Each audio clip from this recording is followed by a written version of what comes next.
Hello welcome back to mom with baby care tips. ఇవాళ video వచ్చేసి ఏంటి అంటే ఈ సమ్మర్ టైంలో న్యూబోర్న్ బేబీస్కి ఎక్కువగా ఇబ్బంది పెట్టేది ఏంటి అని అంటే ర్యాషెస్. అంటే స్కిన్ పైన ర్యాషెస్ అయితే వస్తూ ఉంటాయి, చెమట పొక్కులు అని చెప్తూ ఉంటాం.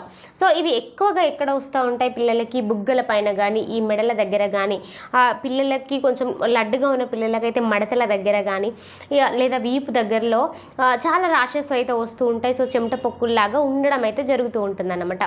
సో దీనివల్ల పిల్లలకి ఏంటంటే కొంచెం చిరాకు అయితే చేస్తూ ఉంటారు, ఏడవడం అయితే చేస్తూ ఉంటారు న్యూబోర్న్ బేబీస్కి అయితే.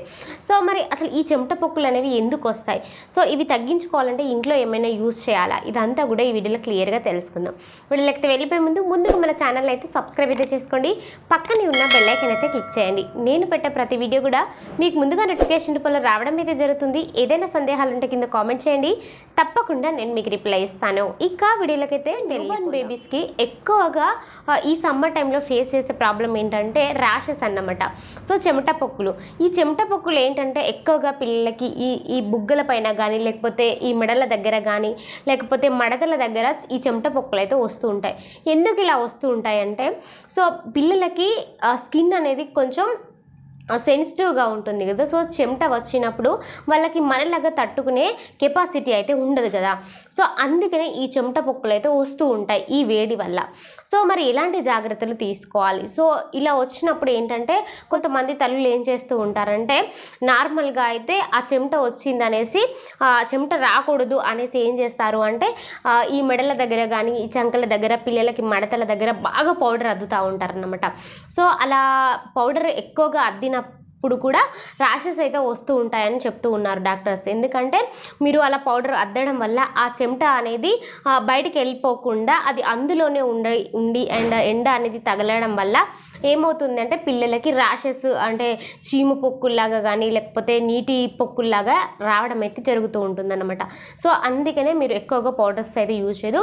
ఒకవేళ పిల్లలకి ఇక్కడ ఈ ఫేస్ పైన కానీ, ఇక్కడ నుదుటి పైన కానీ, లేకపోతే ఇంకా వేరే ప్లేసులలో కనుక మీకు ర్యాషెస్ కనబడితే ఫస్ట్ మీరు ఏం చేయండి అని అంటే, సో ఆ ప్లేస్ని కొంచెం నీట్గా ఒక కాటన్ క్లాత్తో తుడవండి అన్నమాట. ఏంటంటే అక్కడ ఎలర్జీ అనేది రాకుండా ఉండడానికి, పిల్లలకి కొంచెం మనకి ఆ బాడీని హీట్ నుంచి తగ్గించడానికి ఇది చాలా యూజ్ అవుతూ ఉంటుంది. సో ఒక కాటన్ క్లాత్తో ఆ ర్యాషెస్ పైన తుడవండి. ఈవెన్ డాక్టర్స్ దగ్గరికి వెళ్ళి లోషన్స్ యూజ్ చేసినా కానీ, క్రీమ్స్ యూజ్ చేసినా, అండ్ ఏమైనా సిరప్స్ యూజ్ చేసినప్పటికీ కూడా అవి అంత ఈజీగా తగ్గవు, కొంచెం లేట్ ప్రాసెస్గానే తగ్గుతుంటాయి. సో మీరు ఇంట్లో చేయాల్సిన పని ఏంటంటే, సో ఆ చెమట పొక్కుల దగ్గర కొంచెం నీట్గా తుడవడం కానీ, ఐస్ ముక్కలు పెట్టడం కానీ, ఏంటంటే అది కొంచెం పిల్లలకి డ్రై స్కిన్ అయినప్పుడు కూడా ఏంటంటే ఆ చెమట పొక్కులు అయితే వస్తూ ఉంటాయి కదా. సో అందుకే ఆ పిల్లలకి ఎక్కువ డ్రై స్కిన్ కాకుండా మీరు చూసుకునే జాగ్రత్త మీరు చేయాలన్నమాట. ఈ సమ్మర్ టైంలో ఎక్కువగా పిల్లలకి చెమట పట్టకుండా మీరు ఏం చేయాలంటే, కొంచెం వేడి వాతావరణంలోకి తీసుకెళ్ళకపోవడం కానీ, లేకపోతే కొంచెం కాటన్ దుస్తులు వేయాలి పిల్లలకి. కాటన్ దుస్తులు వేస్తే ఏంటంటే మనకి ఎక్కువగా చెమట అనేది రాదన్నమాట. సో పిల్లలకి ఆ వేడి కురుపులు కూడా రావు. సో దీంతో పాటు ఏంటంటే పిల్లలకి మార్నింగ్ ఈవినింగ్ స్నానం అయితే చేయిస్తూ ఉండాలన్నమాట. సో మార్నింగ్ ఈవినింగ్ స్నానం చేయిస్తే పిల్లలకి ఈ ఎలర్జీ అనేది రాదు. సో ఈజీగా తగ్గిపోతూ ఉంటుంది. సో పిల్లలు ఉన్న ప్లేస్ని కొంచెం టెంపరేచర్ పరంగా కొంచెం కూల్గా ఉంచడానికి ట్రై చేయండి. అండ్ కూలర్, ఏసీ ఇట్లాంటి ప్లేస్లలో ఉంచండి. ఏంటంటే పిల్లల హీట్ ఎక్కువగా ఉన్నప్పుడు కూడా ఈ వేడి కోర్పులు అయితే రావడం అయితే జరుగుతూ ఉంటుంది. అండ్తో పాటు ఏంటంటే పిల్లలకి వేసే దుస్తులు లూజ్గా ఉండడం, కాటన్ దుస్తులు వేయడం, బనియన్స్ వేయండి, ఈజీగా ఉంటుంది. అండ్ టైట్ వేయొద్దు. సో టైట్ వేసినా కూడా పిల్లలకి చెమట అనేది ఎక్కువగా వస్తూ ఉంటుంది అనమాట. సో టైట్ కాకుండా లూజ్గా వేయడానికి ట్రై చేయండి అనమాట. సో వీలైనంత వరకు ఎండ వైపు తీసుకెళ్ళకపోవడమే బెటర్, ఇంట్లోనే ఉంచేయండి. సో ఇట్లాంటివన్నీ చిన్న చిన్న టిప్స్ యూజ్ చేయండి. ఒకవేళ ర్యాషెస్ అనేవి ఎక్కువగా ఉన్నప్పుడు ఏం చేయండి అంటే, సో మామూలుగా మనకి వేపాకు అయితే ఉంటుంది కదా. సో వేపాకుని కొంచెం ఎండబెట్టి, సో ఆ వాటర్తో కొంచెం మరిగించి పిల్లలకి స్నానం పోసినా కూడా ఆ ఎలర్జీ అనేది తగ్గుతుందన్నమాట.